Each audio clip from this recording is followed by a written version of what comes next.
A hollow of radius r is cut from a uniform disk of radius 2r.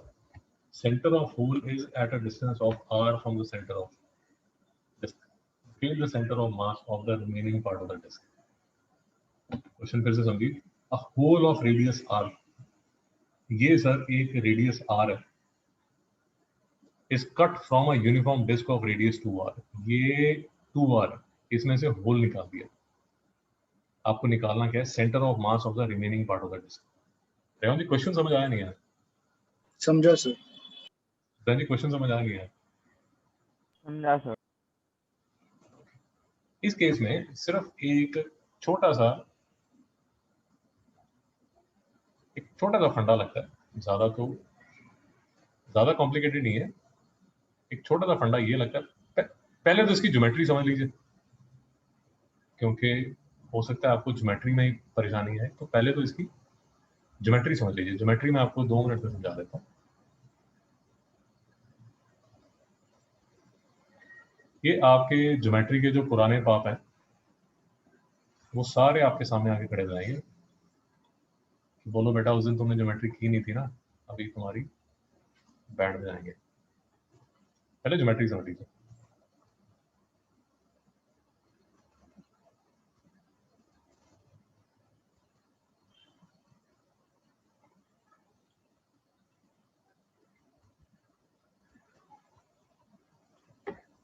Geometry समझ आ गई?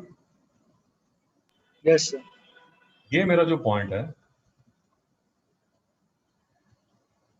ये मेरा जो पॉइंट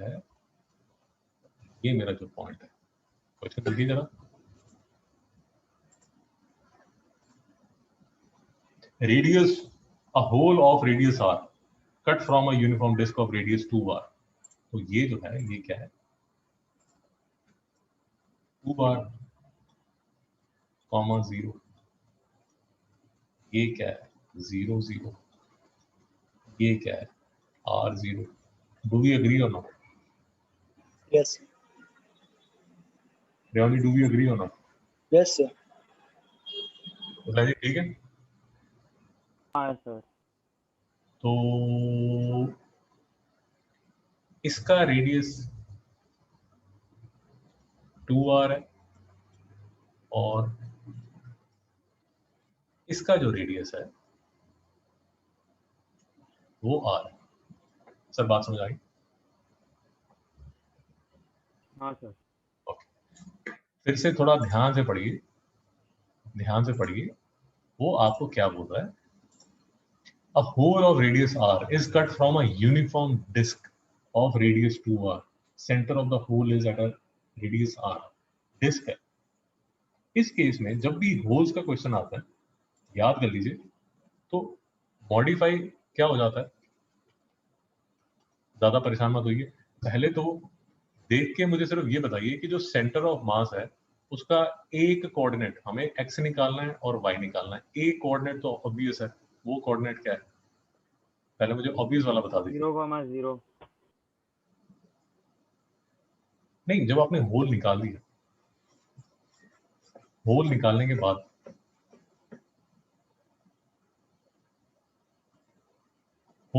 के बाद जो ऑब्जेक्ट बनेगा उसका सेंटर ऑफ मास कहाँ लाई करेगा? मैं आपसे ये पूछ रहा हूँ. सर उसके सेंटर में, मतलब सर जो उसका पॉइंट मतलब रेडियस है और 0. समझ आ गया? हाँ सर. एक चीज जो ऑब्वियस है, वो चीज ये ऑब्वियस है कि जो सेंटर ऑफ मास है वो कहाँ लाई करेगा? सेंटर. ये एक्स एक्सिस पे लाई करेगा. Do we agree to this or not? Do we agree? Yes sir. ये जो एक्स का बेसिकली जो सेंटर ऑफ मास है उसके 2 कोऑर्डिनेट्स होंगे, एक एक्स होगा एक वाई होगा. सिमेट्री से ये तो समझ आ रहा है कि जो एक्स है वो 0 होगा. Do we agree to this or not कि एक्स एक्सिस पे सेंटर ऑफ मास लाई करेगा? तो एक्चुअल में जो क्वेश्चन है वो सिर्फ ये है कि नहीं, मैं कुछ आई एम सॉरी यार, y जो है वो 0 है. सॉरी, इस लाइन पे जो y है वो 0 है. तो बेसिकली क्वेश्चन ये है कि जो x कोऑर्डिनेट है वो क्या होगा? आबाजी ठीक बोल रहा हूँ? यस. ये जब भी याद रखिए, जब भी ऑब्जेक्ट्स में होल होता है तो जो मॉडिफाई फॉर्मूला बन जाता है वो क्या बन जाता है, लिख लीजिए।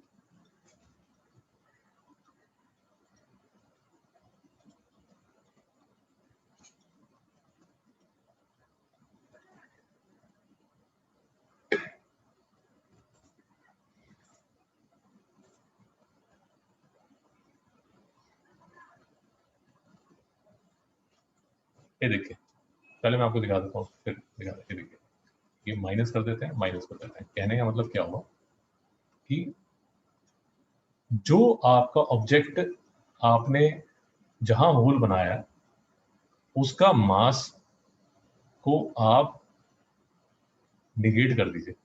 सर बात समझ आ रही है नहीं आ रही? Yes sir. रेवाज जी समझ आ रहा है नहीं आ रहा? जी सर। अब देखिए, अगर यहां तक समझ आता है फिर तो क्वेश्चन आसान है यार। देखिए, आपकी जो डिस्क है, लेट अस अज्यूम डिस्क का let thickness of disc be H. तो इसका जो वॉल्यूम होगा वो वॉल्यूम क्या होगा, पाई आर स्क्वायर एच। और इसका जो मास होगा वो क्या होगा, डेंसिटी इनटू वॉल्यूम। तो डेंसिटी कांस्टेंट है, density into pi R square H. तो बेसिकली डिस्क का मास का फॉर्मूला है rho pi R square H. Hussain ji कोई डाउट है? नहीं सर। रेवान जी कोई डाउट है? No sir. रेवान जी अगर कोई डाउट नहीं है देन यू विल अंडरस्टैंड कि अब जो बिग डिस्क है उसका मास क्या होगा, रो पाई आर स्क्वायर हाँ। एच। ये सर, नो सर? हाँ सर। और जो स्मॉल डिस्क है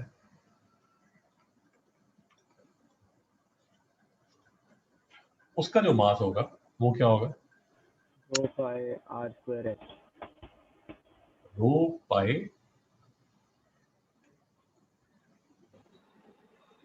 rho pi R square H. Do you agree to this or not? Yes. Yes sir. और अगर मेरी बात समझ रहे हैं, और अगर मेरी बात समझ रहे हैं, ये जो रो पाई एच जो है ये कांस्टेंट है, तो मैं इसको क्या 4r² के और r² के लिख सकता हूं? Do you agree to this or not? हाँ सर। कंफ्यूज हो सर जाएंगे। मैं 5 मिनट में ज्वाइन। जी सर, जी जी जी। रेवान जी कंफ्यूज हो रहे हैं क्या? जो कांस्टेंट है, जो मुझे पता है जो चेंज नहीं होने वाले, जो रो पाई जो चेंज नहीं होने वाले, उसको मैं सिर्फ के बना रहा हूँ। तो इसलिए ये जो मेरा फॉर्मूला बन जाता है वो बन जाता है 4r² के और ये बन जाता है r² के। तो फाइनली मुझे सिर्फ इस फॉर्मूले में डालना है।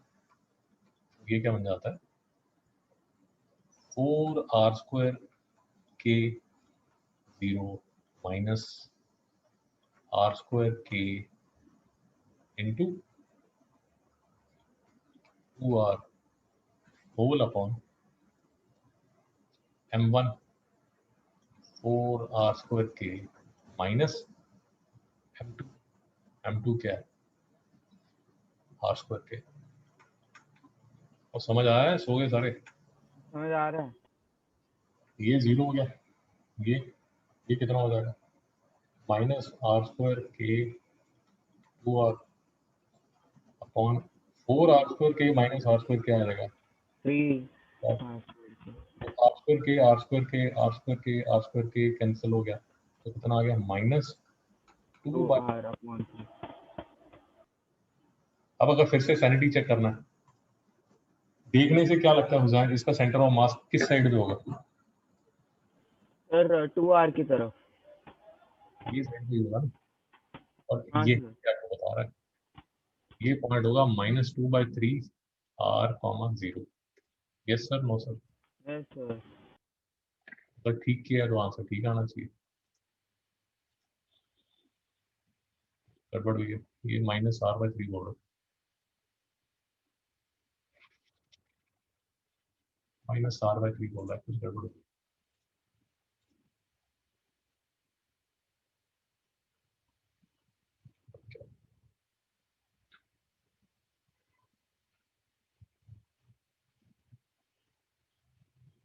ओ ये 2r तो का, लास्ट आर होगा ना? ओ हाँ sorry sorry sorry sorry sorry, इसका हमारे पास दो सेंटर ऑफ मास है यार, इसका बड़ी डिस्क का सेंटर ऑफ मास ये है, ये 0 0 है, हाँ और सर। छोटी वाली का जो सेंटर ऑफ मास है वो ये है हाँ r। जी। मैंने इसको 2r ले लिया तो इस वजह से गड़बड़ होगा।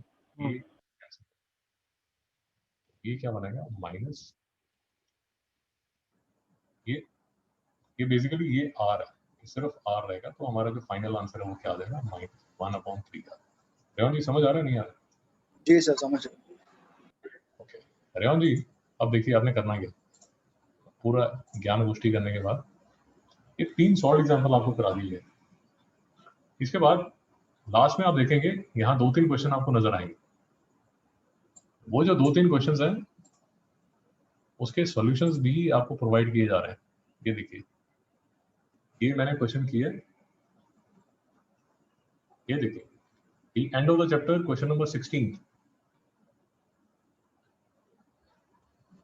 End of the chapter question number 16, end of the chapter question number 17, इसके सॉल्यूशन आपको मिल रहे हैं, ये मैं आपको भेज दूंगा। रेवण जी खुद ट्राई कर सकते हैं दोनों क्वेश्चंस को। Okay sir. 16 और 17 को खुद ट्राई कीजिए, इसके सॉल्यूशन आपके सामने हैं। अगर कोई डाउट है तो कल के लेक्चर में पूछिए। जी ठीक है, यस सर। कल मिलते हैं।